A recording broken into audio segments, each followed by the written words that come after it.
ఓం శ్రీ సచిదానంద సమర్థ సద్గురు సాయినాథ్ మహారాజు కీ జై.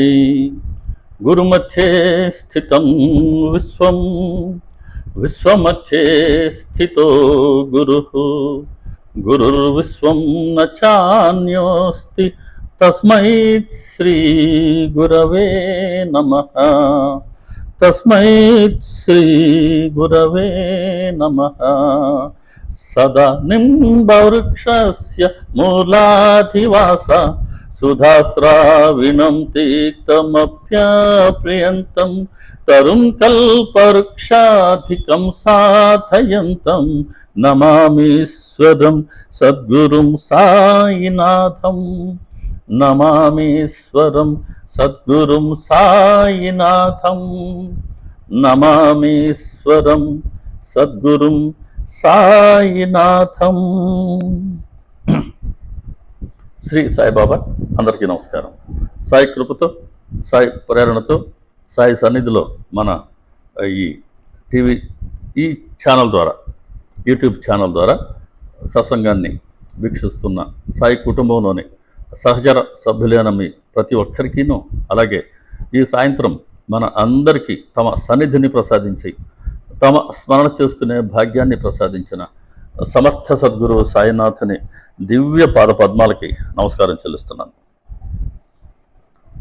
విశ్వవ్యాప్తంగా ఉన్న తల్లులందరికీ మాతృదినోత్సవ శుభాకాంక్షలు. మా తల్లిగారిని కూడా నేను గుర్తుకు తెచ్చుకొని అమ్మకి పాద నమస్కారం తెలియచేసుకుంటూ, విశ్వజనని అయినటువంటి బాబా గారికి పాద నమస్కారం చేసుకుంటూ ఈరోజు ఈ సత్సంగాన్ని మనం ప్రారంభించుకుందాం. మనం మొదటి అధ్యాయంలోని 2 వాక్యాలు ఉన్నాయి. గురు నామం, గురువు యొక్క సహవాసం, గురు కృప, గురు చరణ పాయసం, గురు మంత్రం, గురుగృహ నివాసం. ఇవన్నీ అత్యంత ప్రయాసతో లభిస్తాయి. వీనికి ప్రచండమైన శక్తి ఉంది. ఇవి భక్తులను పరీక్షించి వారికి తెలియకుండానే మోక్షద్వారం వరకు నెట్టుకుంటూ వెళతాయి అని ఈ 2 వాక్యాలని మనం విశ్లేషించుకుంటూ ఉన్నాం. సద్గురు బాబా గారు స్ఫురణ ఇచ్చిన మేరకు ఇందులో ఈ 6 అంశములలో మనం గురునామం, గురువు యొక్క సహవాసం, గురు కృప, గురు చరణ పాయసం అన్న 4 అంశాలు దర్శించుకున్నాం కదా. ఇంకా మిగిలినవి గురుమంత్రం మరియు గురుగృహ నివాసం. ఇందులో ఈరోజు గురుమంత్రం అనే అంశాన్ని మనం దర్శించుకుందాం, సద్గురు బాబా గారు స్ఫురణ ఇచ్చిన మేరకు. గురుమంత్రం అంటే గురువు చేత ఉపదేశించబడిన మంత్రం అని అర్థం. అసలు మంత్రం అనే దానికి అర్థం ఏంటి అంటే మంత్ర, మన్ ప్లస్ త్ర. మన్ అంటే మనస్సును ఆర్ మనస్సుకు, త్ర స్వేచ్ఛనిచ్చేది. మనసుకి స్వేచ్ఛనిచ్చేదే మంత్రం.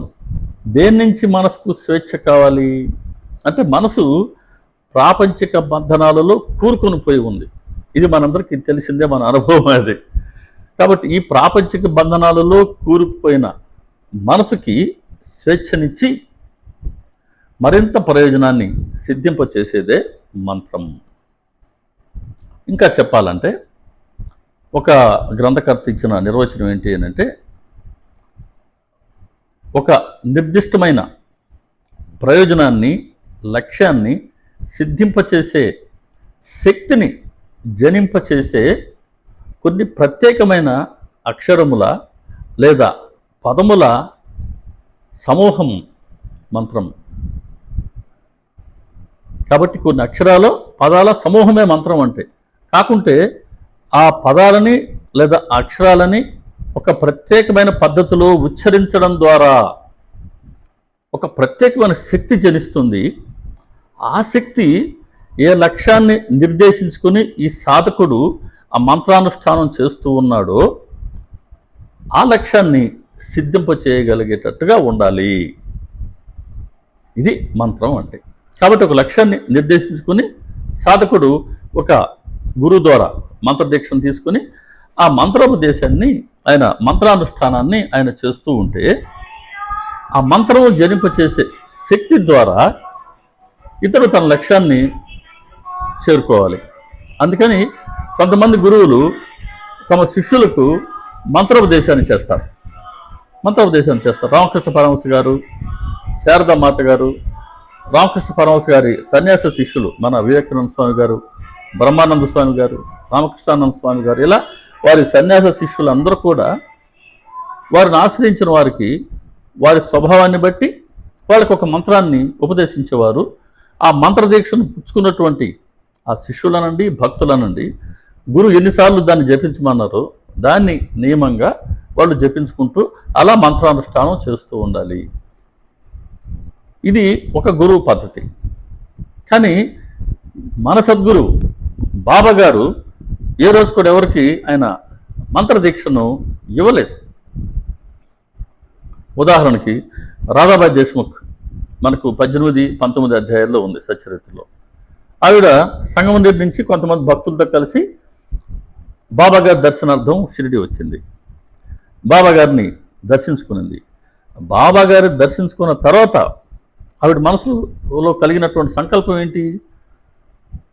వీరి ద్వారా ఏదన్నా సరే ఒక మంత్రోపదేశాన్ని పొంది దాన్ని అనుష్ఠానం చేసుకుంటూ నేను మంచి ఫలితం, మోక్షాన్ని పొందాలి అని ఆవిడ సంకల్పించుకున్నారు. మంత్రదీక్ష లేకపోతే మంత్రోపదేశం తీసుకుంటే అది బాబా గారి వద్దనే తీసుకోవాలి. వారి దగ్గర మంత్రదీక్ష తీసుకునేంత వరకు షిరిడి విడిచిపెట్టే పనే లేదు. అప్పటి వరకు ఆహారాన్ని, పానీయాల్ని ఆవిడ త్యజించి ప్రాణం పోయినా పర్వాలేదు కానీ బాబా గారి వద్ద మంత్రాన్ని పుచ్చుకొని తీరవలసిందే అని నిశ్చయించుకుని ఆవిడ 3 రోజుల పాటుగా తపస్సు చేశారు. మంత్రం నిజం, మంత్రానికి ఆ శక్తి ఉంది. స్వామి వివేకానంద చెప్తారు మంత్రం గురించి. మంత్రం వా సాధయేయం, శరీరం వా పాతయేయం. అంటే ఒక మంత్రాన్ని కనుక మనం అనుష్ఠానం చేస్తే ఏ లక్ష్యంతో మనం ఆ మంత్రానుష్ఠానం చేస్తున్నామో ఆ లక్ష్యాన్ని ఆ మంత్రం సిద్ధింపు చేయాలి. లేదా అసలు ప్రాణం పోయినా పర్వాలేదు అని అంటారు ఆయన. అలాంటిది ఆ మంత్రం. ఈవిడ కూడా రాధాబాయి దేశ్ముఖ్ కూడా ఇంచుమించు అలాంటి భావంతోనే బాబా గారి వద్ద మంత్రదీక్ష పుచ్చుకోవాలి, లేదా ప్రాణం పోయినా పర్వాలేదు అని అన్నపానీయాలు మానివేశారు 3 రోజుల పాటుగా. సరే, తర్వాత బాబా గారు పిలిపించుకున్నారు, తమ ఎదుట కూర్చొని అమ్మా, ఎందుకు నువ్వు నీ ప్రాణం మీదకి తెచ్చుకున్నావు? నేను కూడా నా గురువు ఒక మంచి ఔలియా. నేను చిన్నతనం నుంచి గురువుని ఆశ్రయించాను, వారికి చాలా సేవ చేశాను. ఎలాగైనా సరే వారి వద్ద ఒక మంత్రాన్ని పుచ్చుకోవాలి, మంత్రోపదేశం పొందాలని నేను ఎంతగానో ప్రయత్నించాను. కానీ వారు నాకు ఎటువంటి మంత్రాన్ని నాకు వారు ఓదలేదు. అటువంటప్పుడు నేను నీకు ఎటువంటి మంత్రోపదేశాన్ని చేయగలనమ్మా? కాబట్టి ఈ మంత్రాల గొడవ వ్యర్థం. బాబా గారి పద్ధతి ఏంటి అని అంటే ఆయన కూర్మ దృష్టి అన్నారు. తల్లి కూర్మం తాబేలు, తల్లి తాబేలు నదిలోనో సముద్రంలోనో మధ్యలో ఉన్నప్పటికీ ఆ కూర్మం పిల్లలు తీరములో ఉన్నప్పటికీ తను పిల్లల వైపు చూస్తూ ఉంటుంది. తల్లి ద్వారా పోషించబడే పిల్లలు కూడా తప్పనిసరిగా తల్లి వైపు చూస్తూ ఉండాలి. ఈ తల్లి పిల్లల ఈ పరస్పర దృష్టాదృష్టులతోటే తల్లి కూర్మం తన పిల్ల కూర్మాలని ఎలాగైతే పోషించుకుంటుందో ఈ ప్రాక్టికల్కి ప్రూవ్ కాబడింది. జియోగ్రాఫిక్ ఛానల్లో ఒక పర్యాయం దీని మీద వాళ్ళొక వీడియో డాక్యుమెంటరీ కూడా రిలీజ్ చేశారు. కావాల్సి వస్తే ఎవరైనా దాన్ని ఒకసారి చూడొచ్చు. ప్రాక్టికల్గా ఇట్ ఈస్ ఎస్టాబ్లిష్డ్. కాబట్టి ఎలాగైతే తల్లి కూర్మ తన బిడ్డల్ని పోషించుకుంటుందో అలాగే నా గురువు కూడా, నా గురువుది కూర్మ దృష్టి. ఆయన ఎక్కడ ఉన్నా సరే ఆయన నా వైపు చూస్తూనే ఉన్నారు, కృపా దృష్టిని ప్రసరింప చేస్తూ ఉన్నారు. నేను కూడా నా గురువు వైపే చూసేవాడిని. రోజల్లా నా గురువునే స్మరించేవాడిని. రోజల్లా నేను నా గురువునే, గురు ముఖాన్నే అవలోకించేవాడిని. నాకు వేరే రూపాలు చూడటం తెలీదు అని తాము గురువుని ఎలా ఆయన సేవించుకున్నారో తెలియచేశారు. కాబట్టి తల్లి, ఈ మంత్రాల గొడవ వ్యర్థం అమ్మా. నీవు అనన్యంగా నా వైపు చూస్తూ ఉండు, నేను కూడా నీ వైపు అలాగే చూస్తాను అని చాలా పవర్ఫుల్ మాట చెప్పారు బాబాగారు. ఒక్క నాయందే నీ దృష్టిని నిలుపు, పరమార్థం నీ చేతికి అందుతుంది. నువ్వు పరమార్థం కోసమే కదా మంత్రోపదేశం కావాలనుకున్నావు, దానికి మంత్రం ఏం పడలేదు. ఒక్క నాయందే నీ దృష్టిని నిలుపు, నీవు కోరుకున్న పరమార్థం నీ చేతికి అందుతుంది. ఇది బాబాగారి మార్గం. కాబట్టి మనం ఎక్కడున్నా కూడా మన మనోవృత్తులన్నిటినీ బాబాగారి వైపుకి మరలించి ఒక్క నాయందే దృష్టి నిలుపు, ఒక అనన్యంగా నా వైపు చూడు అని అంటే ఆయన మన కోసం ఏం చెప్పారో వాటిని ఆచరిస్తూ వారి పాదాలు అక్కడ భారాన్ని మోపి మనం వారు చూపిన మార్గంలో నడుస్తూ ఉండడమే, అంతే. అలా చేస్తూ ఉంటే మన భారాన్ని ఆయన మోస్తాను అంటున్నారు. అనన్యంగా మనం వారి వైపు చూస్తే వారు మన వైపు అలాగే చూస్తారు. మనం భారం మోపితే ఆయన భారం మోస్తారు. ఇది 100% సత్యం. ఇది బాబాగారి మార్గం. అంతేగాని ఒక మంత్ర ఉపదేశాన్ని ఇచ్చి నువ్వు మంత్రానుష్ఠానం చేయి అని చెప్పలేదు బాబా. కానీ ఎక్సెప్షనల్ కేస్, ఒక్కరికి, ఒక భక్తురాలికి ఒక చిన్న మంత్రం చెప్పారు ఆయన. ఎవరికి? 27వ అధ్యాయం గుర్తుకొచ్చిందే. ఆయన లక్ష్మీ కాపడ్డేకి దీక్షానుగ్రహ దానం అనే 27వ అధ్యాయం నామకరణం. ఆ అధ్యాయంలో లక్ష్మీ కాపడ్డే ఈవిడ బాబాగారిని చాలా చక్కగా సేవించుకునేవారు. బాబాగారికి ప్రతిరోజు నివేదన తీసుకొచ్చి బాబాగారు భుజించిన తర్వాతే ఆవిడ దాన్ని భుజించేవారు. ఆ నైవేద్యాన్ని, ఆ ప్రసాదాన్ని, అంటే శేషప్రసాదాన్ని ఆవిడ భుజించేవారు. అప్పటి వరకు ఆవిడ ఏమీ భుజించేవారే కాదు. అంత నిష్టగా, ప్రేమగా బాబాగారిని సేవించుకుంటే ఓ పర్యాయం బాబాగారు భోంచేసిన తర్వాత కూర్చున్న తర్వాత గద్దె మీద లక్ష్మీ కాపడ్డే వచ్చి బాబాగారికి పాదసేవ చేస్తూ ఉంది. బాబాగారు కూడా ఆవిడ చేతులు ఒత్తసాగారు. అలా శిష్యురాలేమో లేదా భక్తురాలేమో గురువుకి పాదసేవ చేస్తూ ఉంటే గురువు ప్రేమగా ఆమె చేతులు ఒత్తుతూ ఉన్నారు. దీన్ని చూశాడు నందీశ్వరుడు శ్యామ. ఆహా, గురువు శిష్యురాలి పరస్పర సేవ చాలా బాగుంది దేవా అని అంటే అప్పుడు బాబా చెప్పారు మెల్లగా, అమ్మా ఎల్లప్పుడూ రాజారాం రాజారాం అని అనుకుంటూ ఉండు, ఎల్లప్పుడూ రాజారాం రాజారాం అని అనుకుంటూ ఉండు, నీ జీవితం సఫలమవుతుంది, నీకు అపరిమితమైన శుభం కలుగుతుంది, నీ మనస్సు శాంతిస్తుంది. జాగ్రత్తగా వినండి ఈ మాటలు. అమ్మా ఎల్లప్పుడూ రాజారాం రాజారాం అని అనుకుంటూ ఉండు, నీ జీవితం సఫలమవుతుంది, నీకు అపరిమితమైన శుభం కలుగుతుంది. ఎలా? నీ మనస్సు శాంతించడం ద్వారా. అందుకే ఒక మంత్రాన్ని అనుష్ఠానం చేసే కొద్దీ మనసులో ఉండే ప్రాపంచిక బంధనాలు, రాగం ద్వేషం, ఇవే కారణం. రాగం ద్వేషం అంటుంటే అండి, నేను కూడా వాస్తవానికి రాగం అంటే కొందరి పట్ల మనకు ప్రత్యేకమైన ఇష్టత ఉంటుంది. ఎందుకో తెలియదు, కొందరి పట్ల అయిష్టత ఉంటుంది. నేను అది అనుకున్నాను రాగం ద్వేషం అని అంటే. అది కాదని నేను చాలా ఏళ్ళు అదే భావంతో ఉన్నాను. ఒక 2 సంవత్సరాల క్రితం మోన్రెడ్డి గారని పెద్దలు, వారు షిరిడీలో ఉంటారు. ఆయన కృష్ణ ఉపాసకులు, భగవద్గీత భాగవతం అధ్యయనం చేస్తుంటారు. సంవత్సరానికి 2 పర్యాయాలు ఒక వారం రోజులు కార్యక్రమం చేస్తుంటారు, భగవద్గీత మీద కానీ భాగవతం మీద కానీ. మేము కూడా వీళ్ళు కొంతమంది భక్తులు వారి కార్యక్రమాలకు అటెండ్ అవుతూ ఉంటాం. చాలా చక్కటి విశ్లేషణ ఉంటుంది. ఆ సార్ చెప్పారు, వారు రిటైర్డ్ ఎంప్లాయీ, కృష్ణోపాసకులు, వారి సాధన షిరిడీలో బాబాగారి సన్నిధిలో జరుగుతుంటుంది. చాలా సౌమ్యులు. ఆయన చెప్పారు ఒకసారి, రాగం ద్వేషం అంటే నేను ఇలా అనుకుంటున్నాను సార్ అంటే, కాదు, రాగం అంటే మన పట్ల మనకున్న ఇష్టత, మన శరీర అభిమానం అని అన్నారు. అప్పటిదాకా అసలు ఆలోచన రాలేదు. అందుకు మంచి భక్తులతో, పెద్దలతో సత్సంగం అవసరం. వాళ్ళతో కలిసి కూర్చొని కాసేపు మనం భగవత్ పరమైనటువంటి అంశాలు కనుక చర్చిస్తే మనకు తెలియని అనేక అంశాలు వారి ద్వారా మనం తెలుసుకోవచ్చు చాలా సులువుగా. కాబట్టి రాగం అని అంటే ఇప్పుడు నా పట్ల ఇప్పుడు నన్ను నేను ప్రేమించుకోవడం కన్నా, ఇష్టపడడం కన్నా ఇంకెవరు నేను ఇష్టపడతానా? ఎవరైనా అంతే కదా. ఇది రాగం.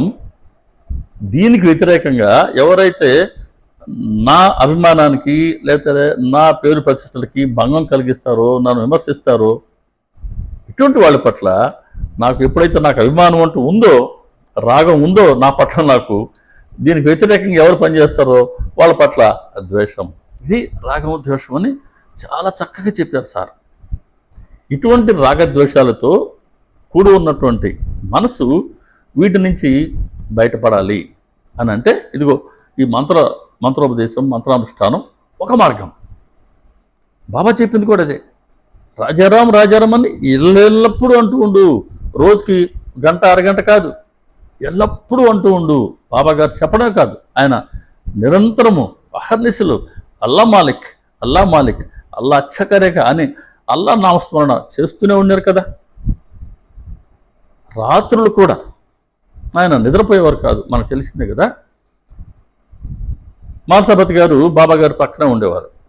ఆయన మాల్సాపతికి చెప్పేవారట, అరే భగత్, నా హృదయంలో ఎప్పుడు అల్లా నామస్మరణ జరుగుతూ ఉంటుంది, నా పక్కనే నువ్వు కూర్చో, నా హృదయం మీద చేయి వేసి ఉంచు, ఒకవేళ నామస్మరణ కనుక ఆగిపోతే నన్ను లేపు. నిద్రపోని వాళ్ళని లేపేదేంటి అని అంటే మాల్సాపతి గారు బాబా గారు పక్కన కూర్చునేవారట. బాబా గారి గుండెపై చేయి వేసుకుని కూర్చునేవారు. కాసేపు కూర్చునేసరికి నిద్ర వచ్చి ఆయన అలా తూగేవారు. ఎప్పుడైతే బాబా గారి గుండె మీద బరువు పడిందో, రే భగత్ అనేవారు బాబా. మాల్సాపతి గారు ఉలిక్కిపడి లేచి కూర్చునేవారట. అలా నిరంతరము అహర్నిశలు వారి హృదయంలో అల్లా నామస్మరణ జరుగుతూనే ఉన్నది. ఇది వారు ప్రాక్టికల్గా ఆచరించి చూపారు, దాన్నే మనకు చెప్తున్నారు. కాబట్టి లక్ష్మీ కాపట్య గారు అదివరకే రాజారాం రాజారాం మంత్రాన్ని ఆమె అనుష్ఠానం చేస్తూ ఉన్నారు. కాబట్టి ఆవిడకి ఆ మంత్రాన్నే, అమ్మా నువ్వు ఎప్పుడు ఆ మంత్రాన్ని స్మరిస్తూ ఉండు, మంత్రజపం చేస్తూ ఉండు, రాజారాం రాజారాం అని. నీ జీవితం సఫలమవుతుంది, నీకు అపరిమితమైన శుభం కలుగుతుంది, నీ మనస్సు శాంతిస్తుంది. మనసు ఎప్పుడు శాంతిస్తుంది? మనసులో ఉండే ప్రాపంచిక బంధనాలు, ఈ రాగద్వేషాలు తొలగితేనే, ఆ ద్వైతం తొలగితేనే, ద్వైతం ఉన్నంత వరకు రాగద్వేషాలు ఉంటాయి. కాబట్టి ద్వైతం తొలగేంత వరకు, తొలగితేనే మనసుకు శాంతి కలుగుతుంది. కాబట్టి ఈ మంత్రానుష్ఠానానికి అంతటి శక్తి ఉంది. ఇంకొక ఉదాహరణ మనం సచరిత్రలో 28వ అధ్యాయంలో మేఘశ్యాముడి ఎపిసోడ్లో మనం గమనిస్తే ఆయన స్వతహాగా ఈశ్వరుడి భక్తుడు కదా. సరే, బాబా గారి వద్దకు వచ్చిన తర్వాత ఆయన బాబా గారినే సాక్షాత్ ఈశ్వరుడిగా భావిస్తూ వాడలో ఉన్నా లేదా వెళ్ళి బాబా గారి సన్నిధిలో ఉన్న ఎక్కడున్నా కూడా సాయి శంకర్, సాయి శంకర్, సాయి శంకర్ అని ఆ నామాన్ని ఆయన ఘోషిస్తూ ఉండేవారు. ఆ నామాన్ని పలుకుతూనే ఉండరు, సాయి శంకర్, సాయి శంకర్, సాయి శంకర్ అని. అలా ఆయన ఆ నామఘోష చేయగా చేయగా చేయగా బుద్ధి తదాకారమైంది, మనసు కల్మష రహితమైంది అని రాశారు. బుద్ధి తదాకారమైంది. బుద్ధికి నిశ్చయించుకునే శక్తిని మానేసింది. బుద్ధి పూర్తిగా సాయి నామస్మరణలో, సాయిలో అది లగ్నమైంది. కాబట్టి బుద్ధి మొత్తం బాబాగారి మీదనే మనసు అది లగ్నమైంది. బాబాగారు స్వరూపం పట్ల అది లగ్నమైంది. కాబట్టి బుద్ధి తదాకారమైంది, బాబాగారి ఆకారాన్నే పొందింది. దాంట్లో ఇంక సొంత ఆలోచనలు లేవు, సొంత నిర్ణయాలు లేవు. బాబాగారు బాబాగారు బాబాగారు ఆయన సేవ చేసుకోవడం, ఆయన ఏం చెప్తే చేయడం అంతే. అలా తదాకారమైంది. మనసు కల్మషరహితమైంది. చాలా ముఖ్యమైన ప్రయోజనం. మనందరూ తెలిసిందే, మనసులో ఇన్ని రకాల కల్మషాలు ఉన్నాయి. కామం, క్రోధం, లోభం, మోహం, మదం, మత్సరం, ఎంతో కొంత నిష్పత్తులు ఇవన్నీ ఉన్నాయి కదా. మనం నిజాన్ని ఒప్పుకోవాలి కదా. ఇవన్నీ ఉన్నప్పుడు మనసు మాలిన్యంతోనే నిండి ఉంటుంది. ఆ మనసులో ఉండే మాలిన్యం తొలగితే కానీ మనం వివేక వైరాగ్యాలు కానీ అజ్ఞానం తొలగడం కానీ జ్ఞాన ప్రాప్తి కానీ జరగవు కదా. థియరీ మనకు అర్థమవుతూనే ఉంది కదా. కాబట్టి ఆ మనసులో ఉండే మాలిన్యం తొలగేందుకు ఇలా ఈ మంత్ర జపం ఒక ఉత్తమమైనటువంటి సాధన. కాబట్టి మేఘశ్యాముడికి సాయి శంకర్ అనే చేసినటువంటి ఆ నామఘోషతో అతని మనసు కల్మషరహితమైంది. కాబట్టి ఎప్పుడు కూడా ఒక మంత్రాన్ని నిత్యము స్మరిస్తూ ఉండటం ఎంత ప్రయోజనాన్ని కలిగిస్తుందో చూడండి. ఇప్పుడు బాబా గారు ఆవిడకి మాత్రమే చెప్పారు రాజారాం అనుకోమ్మ అని. కానీ మనందరికీ అంటే మంత్రదీక్ష కావాలని వచ్చినటువంటి రాధాబాద్ దేశ్ముఖ్ ఏమో నువ్వు అనన్యంగా నా వైపు చూడమ్మా, ఒక్క నాయందే నీ దృష్టి నిలుపన్నారు ఆవిడ స్వభావానికి అనుసరించి. రాజారాం అనుకొని లక్ష్మీ కాపట్టి గారికి చెప్పారు. ఓవరాల్గా మనందరికీ వారు ఇచ్చినటువంటి సూచన ఏంటంటే ఎల్లప్పుడూ సాయి అని స్మరిస్తూ ఉండు. నీవు సప్త సముద్రాలకు అవతల ఉన్నా సరే నేను రక్షించుకుంటాను. సప్త సముద్రాలు అన్నవి ఏదో అమెరికా పోయేవాళ్ళు 7 సముద్రాలు దాడతారు ఇలా కాదు, విదేశాలకు పోయే దూరదేశాలని కాదు. సప్త సముద్రాలు మనలోనే ఉన్నాయి, ఎక్కడికో పోనక్కర్లేదు. ఇప్పుడు మనం చెప్పుకున్నటువంటి అరిషడ్ వర్గాలు కామం, క్రోధం, లోభం, మోహం, మదం, మత్సరం 6, నేను అనే అహంకార స్ఫురణ 7వది.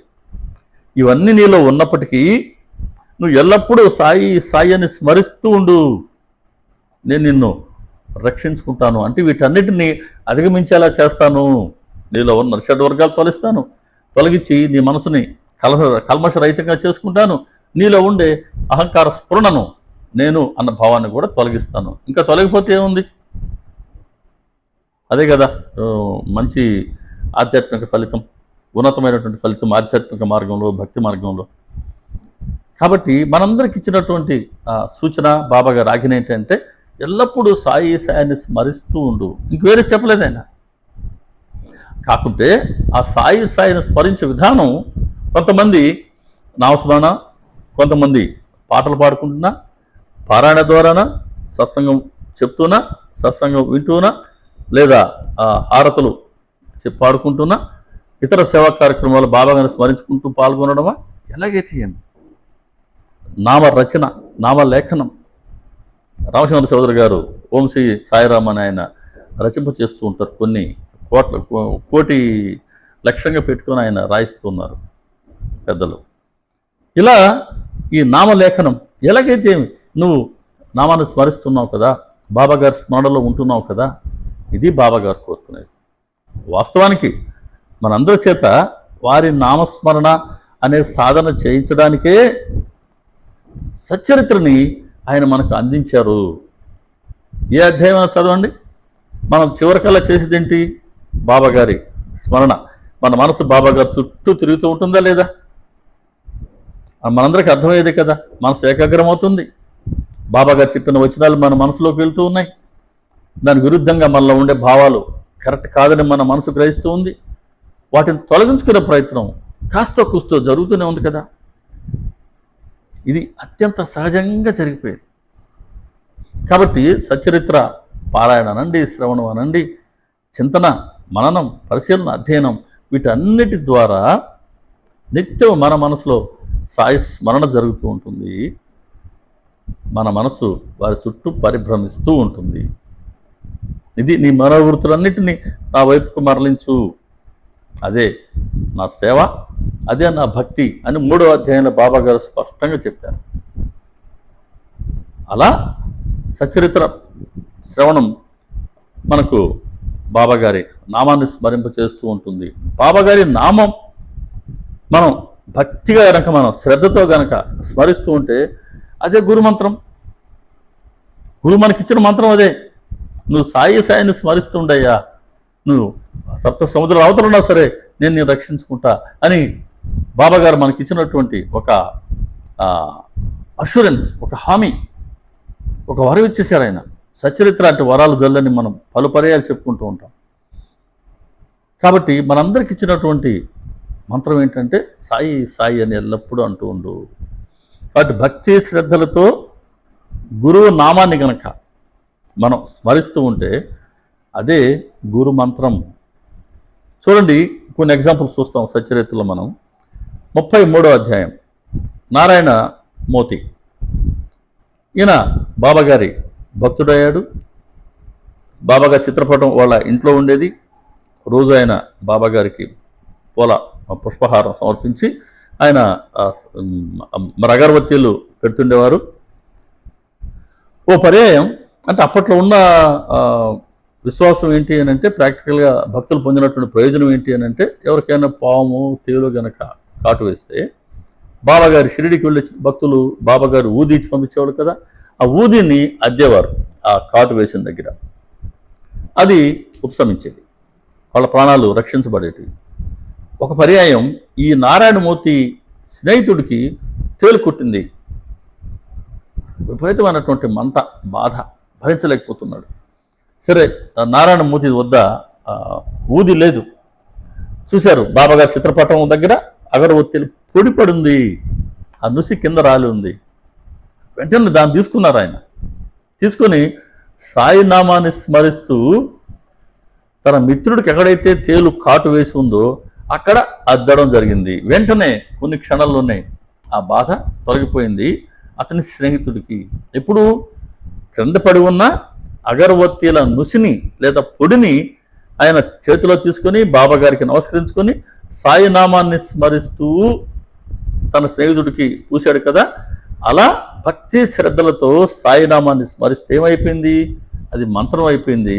ఈ మంత్ర ప్రభావం వలన ఆ తేలు కాటు నుంచి అతడి స్నేహితుడు రక్షింపబడ్డాడు. ఇంకొక ఉదాహరణ, ఒక వ్యక్తి కూతురు వేరే ఊరిలో ఉన్నారు, తండ్రి వేరే ఊరిలో ఉన్నారు. అమ్మాయికి జ్వరం వచ్చింది, చాలా తీవ్రంగా ఉంది, తగ్గడం లేదు. తండ్రికి కబురు వచ్చింది, అయ్యా మీ అమ్మాయికి ఇలా జ్వరంగా ఉంది, వచ్చి కాస్త వైద్యం చేయించుకోండి. ఈయనకు వెంటనే నానాసాహెబ్ చంద్రకర్ గుర్తుకొచ్చాడు. నానాసాహెబ్ చంద్రకర్ గారి వద్ద అయితే ఆయన తరచూ షిరిడికి వెళ్తూ వస్తుంటారు. వారి వద్ద బాబాగారి ఊదీ ప్రసాదం ఉంటుంది. కాబట్టి చంద్రకర్ వద్దకు మనిషిని పంపారు, అయ్యా నువ్వు త్వరగా వెళ్ళి చంద్రకర్ గారిని ప్రార్థించి మా అమ్మాయి కోసం కాస్త ఊదిని తీసుకురండి అని. ఆ వార్తాహరుడు వెతుక్కుంటూ పోయాడు. అప్పుడు చంద్రకర్ భార్య వాళ్ళు వేరే ఊరికి వెళ్తూ రైల్వే స్టేషన్కి వెళ్తున్నారు. ఆ దారిలో ఈ వార్తాహరుడు కలిశారు. చెప్పారు, సార్ ఇలా అమ్మాయి పరిస్థితి ఇలా ఉంది, ఏదో ఫలానా ఆయన నన్ను మీ వద్దకు వెళ్ళరమ్మన్నారండి, కాస్త బాబాగారి ఊదిని మీరు ఇస్తే అమ్మాయి ప్రాణం మనం రక్షించుకోవచ్చు. మరి చూశారు, చంద్రకర్ జేబులో కూడా ఊది లేదు ఆ క్షణంలో. ఆయన ఏం చేశారు, అలా చూశారు, నడిచే దారిలో ఉండే మట్టిని తీసుకున్నారండి. బాబాగారిని స్మరించుకొని బాబాగారిని ప్రార్థించి సాయినామాన్ని స్మరిస్తూ ఆ రోడ్లో ఉండే మట్టిని తన భార్య నుదుట అద్దారు. ఇక వెళ్ళు, బాబాగారు అమ్మాయిని కాపాడతారు అని చెప్పారు. మరి భక్తుడి మాటని బాబాగారు ఎప్పుడు ఆలకిస్తూ, సాటి భక్తుడి ప్రార్థన ఎప్పుడు కూడా మనకు చాలా మంచి చేస్తుంది. మనగా మనం ఒక కోరిక కోరుకోవడం వేరు, బాబాగారిని తప్పులేదు, తల్లిని కాకపోతే ఎవరిని అడుగుతాం. కానీ దానికన్నా సాటి సాయి భక్తుడు మన కోసం కనుక సాయిని ప్రార్థిస్తే అది ఇంకా ఫలవంతంగా ఉంటుంది. అది చంద్రకర్ చేశారు. ఇక్కడ చంద్రకర్ బాబాగారిని ప్రార్థించారు. దారిలో మళ్ళా అంటే నడిచే దారిలో ఉండే మట్టి అండి, మన పాదాల కింద పడినటువంటి మట్టి, ఆ మట్టిని ఆయన చేతిలో తీసుకుని బాబాగారికి ప్రార్థన చేసి బాబాగారి నామాన్ని స్మరిస్తూ అతడి భార్య నుదుటను అద్దితే ఆ క్షణం నుంచి అక్కడున్న ఆ అమ్మాయి జ్వరం తగ్గింది. చూడండి, భక్తి శ్రద్ధలతో గురువు నామాన్ని కనుక స్మరిస్తే అదే మంత్రం అయిపోయింది కదా. ఈ మంత్ర ప్రభావం డైరెక్ట్గా ఆ అమ్మాయికి, ఏ అమ్మాయికి అయితే జ్వరంతో బాధపడుతుందో అమ్మాయికి బొట్టు పెట్టబడలేదు. కానీ చంద్రకర్ భార్యకి ఈ బొట్టు పెడితే కూడా ఈ మంత్ర ప్రభావం ఎక్కడెక్కడో ఉన్నటువంటి అమ్మాయి యొక్క జ్వరాన్ని తగ్గించింది, ఆ అమ్మాయి ప్రాణాన్ని రక్షించింది. ఇది మన 33వ అధ్యాయంలో ఈ 2 లీలలు మనం దర్శించుకున్నాం కదా సచ్చరిత్రలో. అలా ఉంటుంది ఆ మంత్ర ప్రభావం. అదే మనం చేశాను. భక్తి శ్రద్ధలతో గురువు నామాన్ని కనుక మనం స్మరిస్తూ ఉంటే అదే మంత్రం, అదే మనకు అనుష్ఠానం అయిపోతుంది. ఇంకొక 2 ఎగ్జాంపుల్స్ చూద్దాం. 34వ అధ్యాయంలో డాక్టర్ పిళ్ళై బాబా గారికి అత్యంత సన్నిహితుడు కదా. ఆయన కుడికాలపై 7 కురుపులు లేచాయి, బాధ విపరీతంగా ఉంది. ఆయన స్వయంగా డాక్టర్, ఆ బాధనైతే భరించలేకపోతున్నాడు. వైద్యాలు ఏవి కూడా సరిగ్గా పనిచేయలేదు. ఆ బాధను ఆయన భరించలేక పాపం బాబా గారిని ఆయన ప్రార్థించారు దీక్ష ద్వారా. అయ్యా, ఈ బాధనైతే నేను భరించలేకపోతున్నా, కర్మభోగాన్ని అనుభవించక తప్పదని తెలుసు నాకు, కానీ ఈ జన్మకైతే అయ్యా నాకు మరణాన్ని ఇవ్వండి, నేను ఈ బాధను భరించలేకపోతున్నా, ఈ కర్మఫలాన్ని అనుభవించేందుకు 10 జన్మలు ఇవ్వండి, 10 జన్మల్లో నేను కాస్తగా నేను ఈ కర్మఫలాన్ని అనుభవిస్తాను, ఈ జన్మకు మాత్రం నాకు మరణాన్ని ప్రసాదించమని చెప్పండి బాబా గారిని, ఈ మనవి చేయండి నా తరపునని దీక్షిత్ గారి ద్వారా రాయబారాన్ని పంపారు డాక్టర్ పిళ్ళై. దీక్షిత్ ద్వారా ఆ విషయాన్ని విన్న బాబా గారి మనసు కరిగిపోయింది. బాబా గారి తెలియక కాదు, నేను ముందే మనవి చేశా, మన సమస్య మనం చెప్పుకోవడం కన్నా మన సమస్యని సాటి భక్తుడు బాబా గారికి చెప్తే అది ఫలవంతంగా ఉంటుంది. మనగా మనం చెప్పుకుంటే అది కొంత స్వార్థం కలిసి ఉంటుందేమో. అలా కాకుండా మన తరపున మన సాటి భక్తుడు కనుక చెప్తే అది బాగుంటుంది. భరద్వాజ మాస్టర్ గారు వారు ఏ రోజు కూడా వారి భార్య అనారోగ్యంతో ఉన్నప్పటికీ వారి కోసం ఆయన బాబా గారిని ప్రార్థించలా. కానీ సత్సంగాల్లో అనేక మంది భక్తుల కోసం ఆయన ప్రార్థించేవారు, వాళ్ళ సమస్యలు పరిష్కరించబడేవి. కానీ ఏ రోజు కూడా మాస్టర్ గారు తమ సతీమణి కోసం బాబా గారిని ప్రార్థించలేదట. ఇది మనందరం గ్రహించాలి. అందుకే భరద్వాజ మాస్టర్ గారు సాయిక బేట అయ్యారు. ఈరోజు మనందరం నిత్యం భరద్వాజ మాస్టర్ గారిని కూడా మనం స్మరించుకుంటూ ఉంటాం. సరే, ఇక్కడ డాక్టర్ పిళ్ళై సమస్యను విన్నారు బాబా, ఆయన మనసు కరిగిపోయింది. బాబా చెప్పారు, స్వార్థాన్ని కానీ పరమార్థాన్ని కానీ అథవా మోక్షాన్ని కానీ ఇచ్చేందుకు సమర్థుని నేను ఉంటే అతడు అనర్థమైనటువంటి అధమైనటువంటి మరణాన్ని కోరుకుంటాడా? ఇది అనాథం పురుషార్థం, తీసుకురండి ఇక్కడికి, తీసుకొచ్చి నా ముందు కూర్చోబెట్టండి, కలిసి పంచుకొని అనుభవిద్దాం అని చెప్పండి. 10 జన్మలు ఎందుకు, 10 రోజుల్లో అతడి సమస్య పరిష్కారం అయిపోతుంది అని చెప్పారు. అలాగే ఖచ్చితంగా 10 రోజుల్లో అతడి బాధ తొలగిపోయింది. మనం సచ్చరిత్రలో శ్రవణం చేస్తున్నాం. ఇక్కడ మనం చెప్పుకోవాల్సింది ఏంటి అని అంటే, డాక్టర్ పిళ్ళై ఇంత బాధను అనుభవిస్తూ కూడా నోరారా సాయి నామాన్ని స్మరిస్తూనే ఉన్నారు. కాబట్టి భక్తి శ్రద్ధలతో ఆయన సాయినామాన్ని జపిస్తూనే ఉన్నారు. అది కాస్త గురుమంత్రం అయింది. గురుమంత్ర ప్రభావం ద్వారా 10 జన్మల్లో అనుభవిస్తాం అనుకున్నటువంటి కర్మఫలం కేవలం 10 రోజుల్లో అనుభవింపు చేసి బాబా గారు తొలగించారు. చూడండి గురుమంత్ర ప్రభావం. ఇంకొక ఉదాహరణ తాత్య పాటిల్ మనకు 42వ అధ్యాయంలో వస్తుంది. శ్రీ సాయి నిర్వాణం, ఆయన బాబా గారు శరీరాన్ని త్యాగం చేసినటువంటి ఆ వైనాన్ని చెప్పినటువంటి 3 అధ్యాయాలు 42, 43, 44 అధ్యాయాలు సచ్చరిత్రలో. అందులో 42వ అధ్యాయంలో తాత్య పాటిల్కి ముందు జ్వరం వస్తుంది కదా, అదే సమయంలో బాబా గారికి కూడా చలి జ్వరం వచ్చింది. తాత్య పాటిల్ నిత్యం వచ్చి బాబాగారి దర్శనానికి వచ్చేవారు, బాబాగారితో అత్యంత చనువుగా ఉండేవారు. తాత్య పాటిల్ వస్తే కానీ బాబాగారు చావడు ఉత్సవాన్ని కూడా వెళ్ళేవారు కాదు కదా, మనకు తెలుసు కదా. అటువంటి తాత్య పాటిల్ కనీసం బాబాగారి దర్శనాని కోసం కూడా మసీదుకి రాలేనటువంటి నేపథ్యం, అంతటి అనారోగ్యం, శరీరం కదలలేకుండా ఉంది, ఆ పక్క ఈ పక్క తిరగలేకుండా ఉన్నాడు. ఇంత బాధను అనుభవిస్తూ కూడా సాయినామాన్ని స్మరిస్తూనే ఉన్నాడు. అలా సాయినామాన్ని ఆయన అనవరతం స్మరిస్తూ ఉండబట్టి భక్తి శ్రద్ధలతో అది గురుమంత్రం అయింది. ఆ గురుమంత్రం ద్వారా ఏమైంది? బాబా గారు తాత్య పాటిల్ని కాపాడడం కోసంగా తామే తమ శరీరాన్ని త్యజించారు. కాబట్టి ఆ గురుమంత్రం యొక్క ప్రభావం ఇలా ఉంటుంది. కాబట్టి మనందరికీ మన సద్గురు బాబా గారు ఇచ్చినటువంటి మంత్రం ఏంటి? సాయి సాయి సాయి. కాబట్టి ఎల్లప్పుడూ సాయి సాయి అని స్మరిద్దాం. నామస్మరణ ప్రభావం ఎలా ఉంటుందో 27 అధ్యాయంలో తెలిపారు. నామం పాతక పర్వతాలనే అది పిండి చేస్తుంది, హృదయ గ్రంథిని విచ్ఛేదం చేస్తుంది, అంతఃకరణాన్ని పరిశుద్ధం చేస్తుంది అని చెప్తూ బాబాగారు ఒక మాట చెప్తారు. లోపల మెల్లగా నా నామాన్ని స్మరించేవారు ఉత్తమ గుణ సంపన్నుల కంటే ఉత్తములు. కోటి చెడు వాసనల్ని పెరికివేస్తుందట నామస్మరణ అని చెప్పి బాబాగారు చెప్తున్న మాట ఏంటి? మెల్లగా లోపల నా నామాన్ని స్మరించేవారు అన్నారు.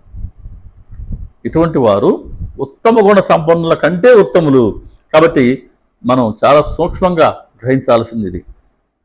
పెద్ద అనుష్ఠానం చెప్పలేదు బాబాగారు. కాస్త మనం ఆ ఏకాంతాన్ని మనం ఏర్పరచుకొని నామస్మరణ కోసం ఆ సమయాన్ని కనుక మనం వినియోగించుకుని బాబాగారికి ఆ సమయాన్ని కైంకర్యం చేస్తూ బాబాగారిని ధ్యానిస్తూ వారి నామాన్ని కనుక జపిస్తూ ఉంటే అదే గురుమంత్రం అవుతుంది. దాని ద్వారా పరమానందం జనిస్తుంది.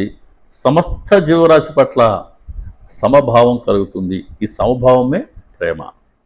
ఒకసారి కనుక ప్రేమ హృదయంలో ఏర్పడిందా ఇంకా సాక్షాత్కారానికి ఆటే ఎక్కువ సమయం పట్టదు అన్నారు రామకృష్ణ పరమహంస గారు. కాబట్టి అటువంటి ప్రేమను జనింపచేస్తుంది, సమభావాన్ని జనింపచేస్తుంది గురుమంత్రాన్ని మనం నిత్యం భక్తి శ్రద్ధలతో అనుష్ఠానం చేస్తే. రమణ మహర్షి గారు కూడా వారు కూడా ఎప్పుడు ఎవరికి మంత్రదీక్షను ఇవ్వలేదు. ఆయన నేనెవరు అని నువ్వు పరిశీలించుకో అని చెప్పేవారు కదా. కానీ ఒకరు వారిని తరచూ అయ్యా నాకు మంత్రం చెప్పు అని వారిని విసిగిస్తే చివరికి ఆయన సరే రమణ అనుకోపో అన్నారట. రమణ అని అంటే వారి నామాన్నే స్మరించమని చెప్పారు. అలా భక్తి శ్రద్ధలతో గురు నామాన్ని స్మరిస్తే అదే గురు మంత్రం అవుతుంది. మనం బాబాగారిని ఆశ్రయించున్నాం కాబట్టి సాయి సాయి అని మనం వారి నామాన్ని స్మరిస్తూ ఉంటే భక్తి శ్రద్ధలతో అదే గురు మంత్రం అవుతుంది. దాని ద్వారానే మనం ఉద్ధరించబడతాం. ఇందులో ఏమాత్రం అనుమానం లేదు. సచ్చరిత్ర శ్రవణం, మననం, చింతన, పరిశీలన, అధ్యయనం నిత్యము చేస్తూ ఉంటే మన మనసు బాబాగారి స్మరణలో ఉంటుంది. గురు మంత్రాన్ని మనం అనుష్ఠానం చేస్తున్నట్లే. కాబట్టి మిత్రులారా, ఇటువంటి గురు మంత్రాన్ని మనం అనుష్ఠానం చేస్తూ మన లక్ష్యాన్ని సిద్ధింప చేసుకుందాం. శ్రీ సచిదానంద సమర్థ సద్గురు సాయినాథ్ మహారాజుకి జై. సర్వే జనా సుఖినో భవంతు, లోకా సమస్తా సుఖినో భవంతు, సమస్త సన్మంగళాని భవంతు. ఓం శాంతి శాంతి శాంతి. సర్వం శ్రీ సాయినాథార్పణమస్తు. శుభం భవతు. ఓం తత్సత్. అదండి ఈనాటి సత్సంగం. మరుసటి సత్సంగంలో ఇంకా చివరిది గురుగృహ నివాసం అనే అంశాన్ని దర్శించుకుందాం. ఇతర సాయి భక్తులు కూడా మన ఛానల్ని పరిచయం చేయండి. ఇంకొక వీడియోలో మళ్ళీ కలుసుకుందాం. తల్లులందరికీ మరొక్కసారి మాతృదినోత్సవ శుభాకాంక్షలు. శ్రీ సాయిబాబా. అందరికీ నమస్కారం.